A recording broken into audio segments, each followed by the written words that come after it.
ब्रह्मण्यसहस्रनामस्तोत्रम्। ऋषय ऊचुः सर्वशास्त्रार्थतत्त्वज्ञ सर्वलोकोपकारक वयं चातिथयः प्राप्ता आतिथेयोऽसि सुव्रत।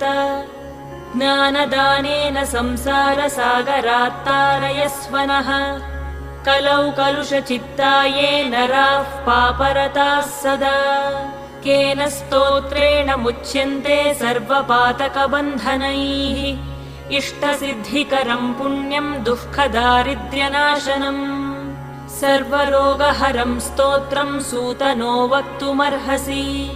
श्रीसूत उवाच शृणुध्वं ऋषयः सर्वे नैमिषारण्यवासिनः तत्त्वज्ञानतपोनिष्ठाः सर्वशास्त्रविशारदाः। स्वयंभुवा पुरा प्रोक्तं